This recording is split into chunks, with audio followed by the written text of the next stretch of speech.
Yang kedua, hukum memakai cadar bagi wanita wajib atau sunnah? Kalau di hadapan yang bukan mahram wajib.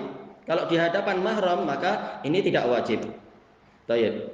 Kalau di luar, kalau di selain mahram maka ini wajib bukan sunnah. Memang ini khilaf di antara para ulama, tapi yang betul adalah pendapat jumhur, yaitu apa? Bahwasanya dia ini adalah wajib. Kenapa? Di dalam hadis Ibni Mas'ud radhiyallahu an, Rasulullah SAW bersabda, apa itu? Al-mar'ah aurah, idza kharajat istasyrafaha syaitan. Para wanita itu adalah aurat. Rasulullah enggak mengatakan aurat itu hanya bagian sini enggak. Wanita itu sendiri adalah aurat. Jadi apa semuanya? Wajah bagian dari wajah wanita ya bagian dari dia, berarti dia adalah aurat juga. Apabila dia keluar maka para setan akan menjulurkan lehernya menengok-nengok dia. Ini tafsir yang pertama. Tafsir yang kedua, setan itu akan menghiasi dirinya. Baik. Berarti apa? Memang harus ditutup wajah dia. Makanya Imam Ibnu Utsaimin rahimahullahu taala mengatakan pusat kecantikan wanita adalah di wajah. Maka kalau yang lain saja ditutup, maka bagaimana dengan wajah? Di dalam hadis Ummi Salamah radhiyallahu anha tentang masalah apa itu? Ma asfala minal ka'baini minal izari fa finnar. Kain apapun yang melebihi mata kaki, maka dia itu, yaitu kain sarung yang melebihi mata kaki, maka dia itu ada di dalam neraka. Kemudian apa? Ummu Salamah mengatakan, wahai Rasulullah, bagaimana dengan wanita? Rasulullah mengatakan, julurkan satu jengkal. Kemudian Ummu Salamah mengatakan nanti tumitnya nampak. Rasulullah mengatakan tambah satu lagi dan yaitu satu jengkal kalau nggak salah lafadznya, dan jangan kalian melebihkan dari itu. Baik. Kata Syekh Ibnu Utsaimin, kalau tumit saja ditutup, maka bagaimana dengan wajah? Baik, tumit itu secantik apa dibandingkan dengan wajah? Tentunya nggak ada apa-apanya. Baik, mungkin orang kalau lihat tumit akan langsung tutup hidung. Baik. Maka ini adalah apa? Menunjukkan bahwasanya wajah itu adalah aurat, harus ditutup. Demikian pula dalam hadis Jabir, ketika apa beliau mau kawin dengan wanita Ansor, kalau nggak salah Jabir ataupun yang lainnya. Rasulullah tanya, apakah kamu sudah melihat mereka? Melihat wanita itu? Dia mengatakan belum. Rasulullah mengatakan, lihatlah dulu karena apa? Wanita Ansor di matanya ada sesuatu, yaitu apa? Sebagian mengatakan agak sipit. Jadi kalian lihat dulu. Nanti sesuai atau tidak sesuai. Kalau sesuai ya lanjutkan, kalau tidak ya tidak mengapa, cari yang lain, cari yang sesuai. Wanita juga gitu. Kalau memang yang melamar ini sesuai, alhamdulillah. Kalau tidak ada kewajiban untuk merasa terpaksa ini dan itu, cari yang lain. Baik. Ini menunjukkan apa? Yang boleh dilihat wajahnya itu adalah ketika acara nadhar. Berarti dalam kehidupan sehari-hari, ketika jalan di jalan, atau ketika wanita itu masuk masjid, atau wanita itu sedang entah di kebun atau apa, secara umum wajahnya tidak nampak. Kalau tidak, niscaya apa? Tidak ada yang istilah syariat nadhar. Mereka sudah mampu lihat di jalanan dan sebagainya. Baik, ini menunjukkan bahwasanya apa? Biasa, sudah menjadi kebiasaan di zaman Rasulullah, wanita itu memang ditutup wajahnya. Kebiasaan ini wajib atau mustahab? Dia adalah wajib. Kenapa? Karena untuk menutup pintu fitnah dan sebagainya dan sebagainya.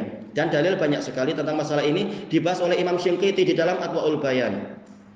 Adapun Syekh Albani dalam kitab beliau rahimahullah Jilbab Al-Mar'atil Muslimah ini telah dibantah oleh apa? Ulama yang lain satu jilid tebal, bukan hanya satu, bahkan banyak ulama membantah itu. Sisi pendalilan beliau banyak sekali. Yaitu apa? Banyak sekali ulama yang membantah sisi pendalilan beliau bahwasanya yang betul adalah pendapat jumhur. Taib. Dan ini pula yang dirojihkan oleh Al-Hafidz Ibnu Hajar dalam Fathul Bari, yaitu apa? Wanita itu sekedar cadarnya saja, goyangan cadar karena angin itu saja menimbulkan fitnah di laki-laki. Maka bagaimana dengan kalau melihat wajahnya mungkin akan terbayang-bayang dalam mimpi. Tapi berarti apa? Hendaknya pandai-pandai menutup pintu fitnah. Taib. Bukan berarti oh ya sudah enggak usah sama sekali keluar, nanti daripada jilbab atau cadar saya mengganggu mereka. Enggak, ini perkara yang halal. Karena Rasulullah membolehkan para wanita untuk keluar dan seterusnya sesuai dengan hajat mereka. Kalau tidak ada hajat, hendaknya tetap di rumah. Wa qarna fi buyutikunna wa la tabarrajna tabarrujal jahiliyatil ula. Hendaknya mereka itu tinggal di rumah-rumah mereka dan jangan mereka memamerkan diri seperti pameran para wanita jahiliyah yang terdahulu. Dijelaskan oleh Al-Qurtubi rahimahullah, wanita tidak boleh keluar kecuali karena keadaan darurah. Yang betul tidak hanya darurah tapi hajat. Sebagaimana yang dirajihkan oleh Imam Ibnu Katsir di dalam tafsir beliau, boleh wanita keluar karena hajat, walaupun tidak sampai tingkat darurah. Hajat untuk apa? Mungkin menjemur pakaian. Ini tidak darurah, tapi ini jelas hajat. Demikian pula mungkin terpaksa kerja karena suaminya telah meninggal dunia, barangkali harus membeli ini dan itu di pasar atau barangkali di mana itu di toko-toko, selama bukan jarak safar, dia boleh jalan sendirian. Baik, ini boleh jadi tidak sampai tingkat darurat, dia masih mungkin untuk telepon minta bantuan orang untuk kirim makanan. Tapi kalau dia memilih keluar, ini tidak mengapa. Ini hajat. Hajat itu sesuatu yang kalau ditinggalkan tidak sampai darurat tetapi menimbulkan masyaqqah. Sementara Ibnu Nujaim Al-Hanafi di dalam Al-Asbah wan Nadhair mengatakan Al-masyaqqah tajlibut taisir. Kesulitan itu akan mendatangkan kemudahan. Baik, berarti sekedar keluar itu tidak mengapa, yang penting pakai cadar, tutup auratnya semuanya. Baik.